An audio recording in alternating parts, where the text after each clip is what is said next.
आज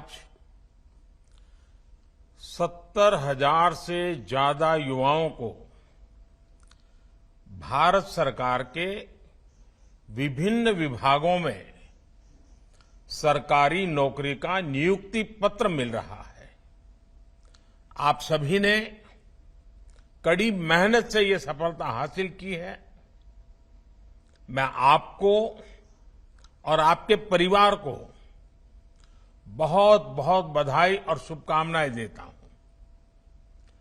कुछ ही दिन पहले गुजरात में भी ऐसा ही हजारों लोगों को रोजगार देने वाला रोजगार मेले का आयोजन हुआ था। इसी महीने असम में भी एक बड़े रोजगार मेले का आयोजन किया जा रहा है। भारत सरकार और बीजेपी शासित राज्य सरकारों में इस तरह के रोजगार मेले युवाओं के प्रति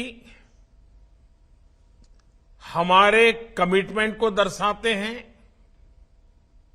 साथियों, बीते 9 वर्षों में भारत सरकार ने सरकारी भर्ती प्रक्रिया को ज्यादा तेज करने, ज्यादा पारदर्शी और निष्पक्ष बनाने को भी प्राथमिकता दी है।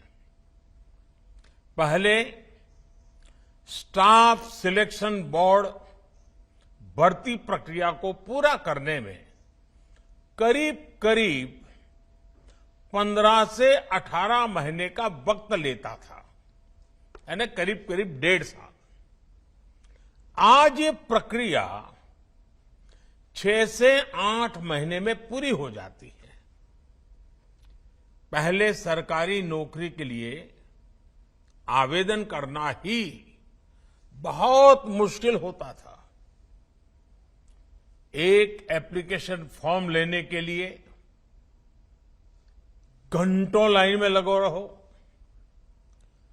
डॉक्यूमेंट्स को अटैच करवाने के लिए गैजेटेड ऑफिसर्स को खोजो, फिर एप्लीकेशन को डाक द्वारा भेजा जाता था और इसमें यह भी पता नहीं चलता था कि वो एप्लीकेशन समय पर पहुंची या नहीं पहुंची, जहां पहुंचना था वहां पहुंची कि नहीं पहुंची। आज आवेदन करने से लेकर नतीजे आने तक की पूरी प्रक्रिया ऑनलाइन हो गई है। आज डॉक्यूमेंट को सेल्फ अटेस्ट करना भी पर्याप्त होता है। ग्रुप सी और ग्रुप डी के पदों पर भर्ती के लिए इंटरव्यू भी खत्म हो गए हैं। इन सारे प्रयासों का सबसे बड़ा फायदा ये हुआ है कि भ्रष्टाचार या भाई भतीजावाद की संभावनाएं खत्म हो गई हैं। साथियों, आज का दिन एक और वजह से बहुत विशेष है। 9 साल पहले आज के ही दिन 16 मई को लोकसभा के चुनाव के नतीजे आए थे। तब पूरा देश उत्साह, उमंग और विश्वास से झूम उठा था। सबका साथ, सबका विकास के मंत्र के साथ कदम बढ़ाने वाला भारत आज विकसित भारत बनने के लिए प्रयास कर रहा है। जैसे 9 साल पहले 16 मई को लोकसभा के चुनाव के नतीजे आए थे, वैसे ही आज एक और भी महत्वपूर्ण दिन है। आज हमारे एक महत्वपूर्ण प्रांत, हिमालय की गोद में बसा हुआ सिक्किम प्रांत का भी स्थापना दिवस है।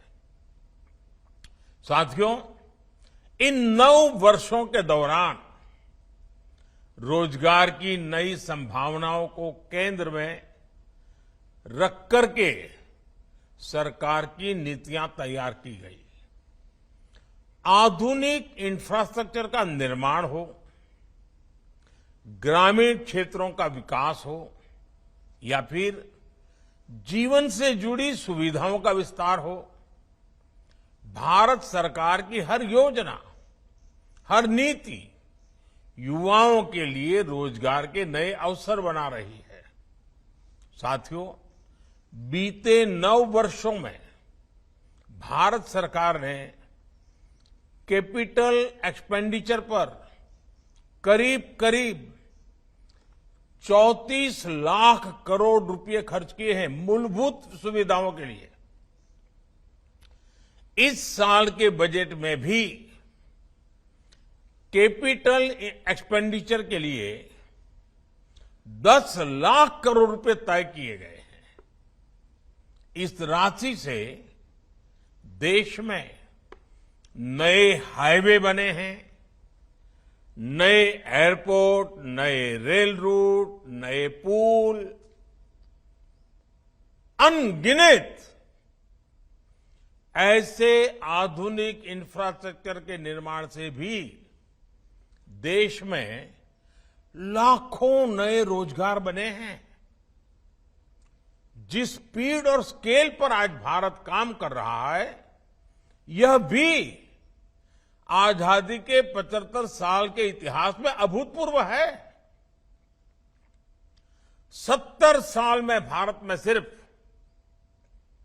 20,000 किलोमीटर के आसपास रेल लाइनों का इलेक्ट्रिफिकेशन हुआ था, जबकि हमारी सरकार में बीते 9 साल में भारत में करीब 40,000 किलोमीटर रेल लाइन का इलेक्ट्रिफिकेशन हुआ है,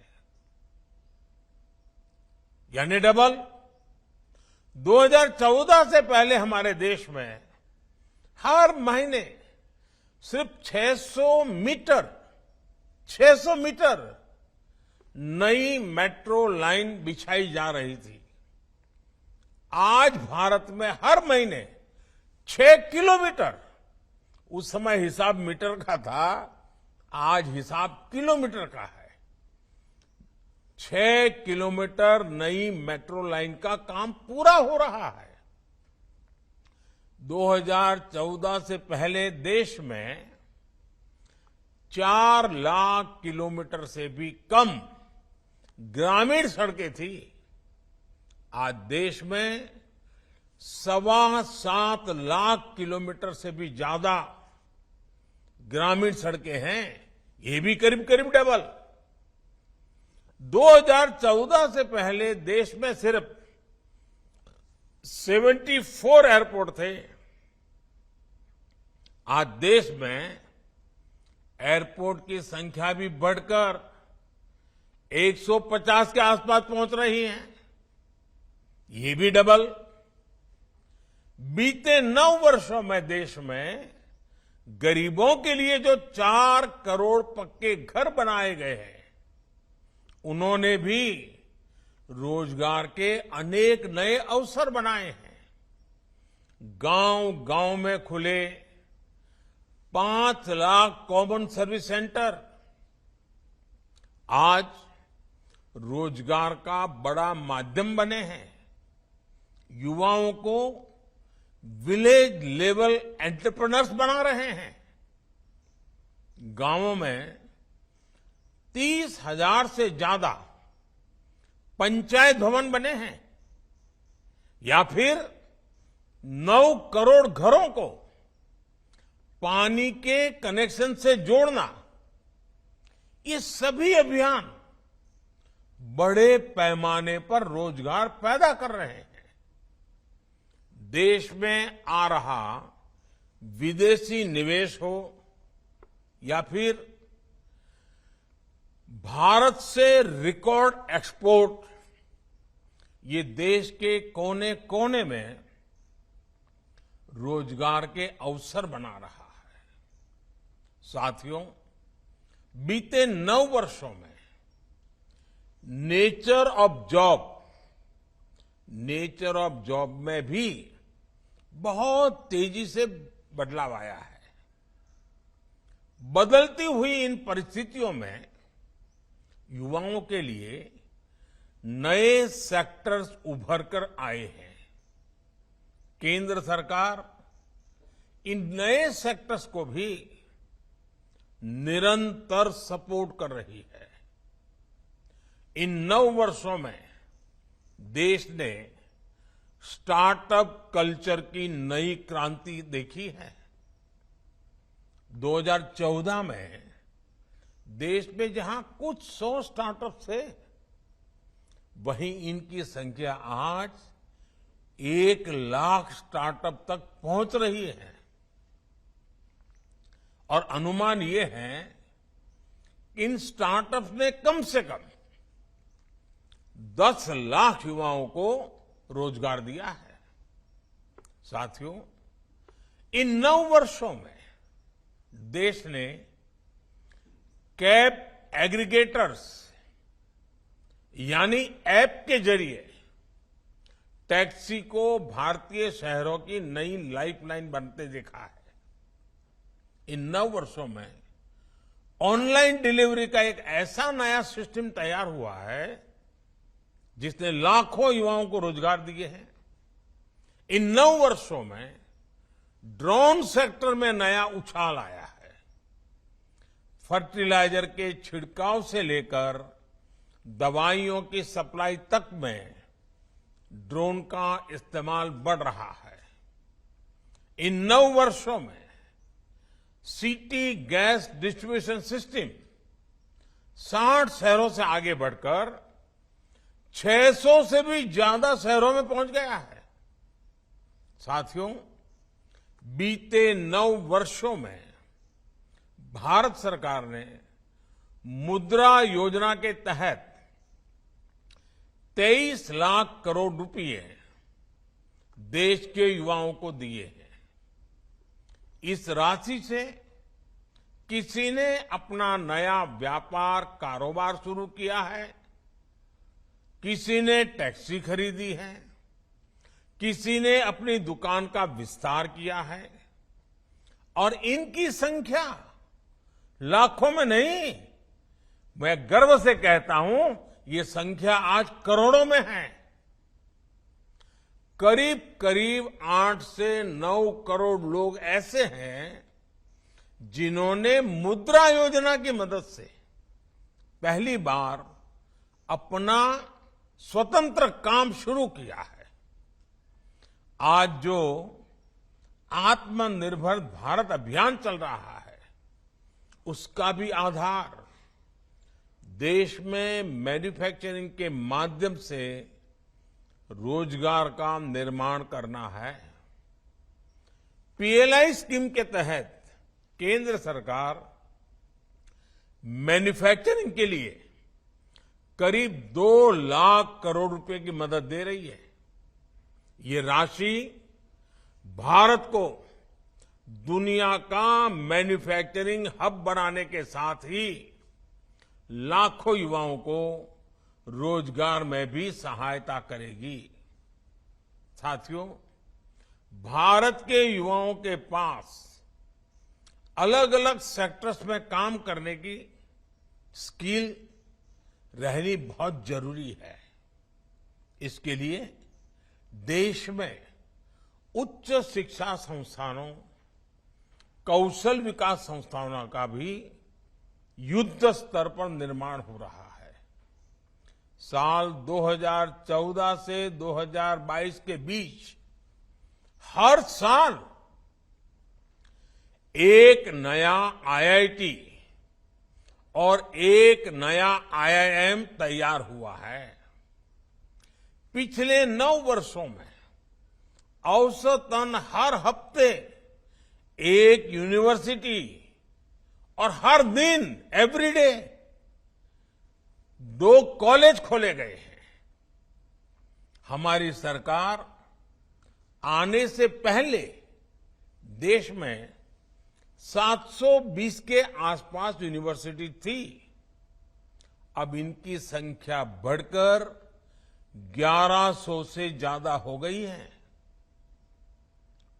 7 दशकों में देश में सिर्फ 7 एम्स तैयार किए गए थे। पिछले 9 वर्षों में हम 15 नए एम्स बनाने की तरफ बढ़े हैं। इनमें से कई अस्पतालों ने अपनी सेवाएं देनी भी शुरू कर दी है। 2014 तक पूरे देश में 400 से भी कम मेडिकल कॉलेज थे। आज इनकी संख्या लगभग 700 हो चुकी है। कॉलेज बढ़े तो स्वाभाविक तौर पर सीटों की संख्या भी बढ़ी है। युवाओं के लिए उच्च शिक्षा की पढ़ाई के अवसर बढ़े हैं। साल 2014 से पहले हमारे देश में एमबीबीएस और एमडी की सीटें सिर्फ 80,000 के आसपास ही होती थी। अब देश में एमबीबीएस और एमडी की सीटें बढ़कर 1,70,000 से भी ज्यादा हो गई हैं।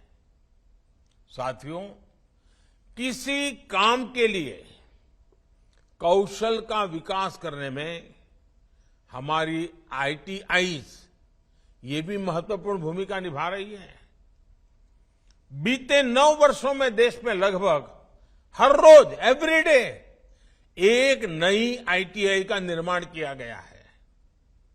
आज देश की करीब 15,000 आईटीआईज में देश की नई जरूरतों के मुताबिक नए कोर्सेज शुरू किए जा रहे हैं।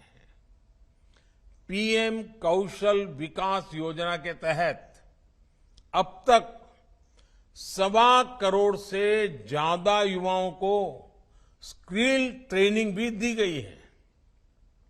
साथियों, सरकार के इन प्रयासों से कितने ही नए सेक्टर्स में रोजगार के नए अवसर बन रहे हैं। मैं आपको सिर्फ एक उदाहरण देना चाहता हूं, ईपीएफओ का। अगर हम वर्ष 2018-19 के बाद के ईपीएफओ के नेट पेरोल के आंकड़ों को ही देखें तो 4.5 करोड़ से ज्यादा लोगों को फॉर्मल जॉब मिली है। एम्प्लॉयज प्रोविडेंट फंड ऑर्गेनाइजेशन का जो पेरोल डाटा है उससे साफ पता चलता है कि भारत में फॉर्मल जॉब में निरंतर वृद्धि हो रही है। फॉर्मल जॉब्स में इस वृद्धि के साथ ही देश में स्वरोजगार के मौके भी लगातार बढ़ रहे हैं। साथियों, बीते कुछ सप्ताह में जिस तरह की खबरें आई हैं वो भारत में इंडस्ट्री और इन्वेस्टमेंट को लेकर अभूतपूर्व पॉजिटिविटी को दिखाती है। कुछ दिन पहले ही मेरी मुलाकात वॉलमार्ट के सीईओ से हुई। उन्होंने विश्वास जताया कि उनकी कंपनी अगले 3-4 वर्षों में ही भारत में 80,000 करोड़ रुपए के सामान का एक्सपोर्ट करने लगेगी। हमारे जो युवा लॉजिस्टिक्स और सप्लाई चेन सेक्टर में काम करना चाहते हैं, ये इनके लिए बहुत बड़ी खबर है। सिस्को के सीईओ ने भी अपनी भारत यात्रा के दौरान मुझे बताया कि वो भारत में बने 8,000 करोड़ रुपए के प्रोडक्ट्स के एक्सपोर्ट का लक्ष्य लेकर चल रहे हैं। कुछ दिन पहले ही एप्पल के सीईओ भी भारत आए थे। भारत के उज्जवल भविष्य और खासकर मोबाइल मैन्युफैक्चरिंग को लेकर वो भी बहुत विश्वास से भरे हुए थे। दुनिया के मशहूर सेमीकंडक्टर कंपनी एनएक्सपी, इसके टॉप एग्जीक्यूटिव भी हाल ही में मुझसे मिले हैं। वो भारत के सेमीकंडक्टर इकोसिस्टम के निर्माण और उसके सामर्थ्य को लेकर बहुत पॉजिटिव है। फॉक्सकॉन ने भी भारत में अनेक प्रोजेक्ट्स में हजारों करोड़ रुपए का निवेश शुरू कर दिया है।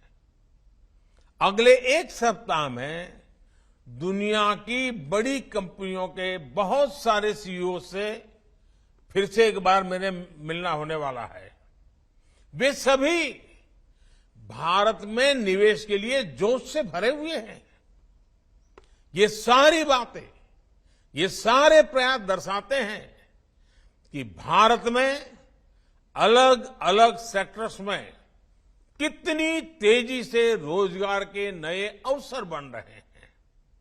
साथियों, देश में चल रहे विकास के इस महायज्ञ में इतने बड़े परिवर्तनों में अब आपकी सीधी भूमिका होगी।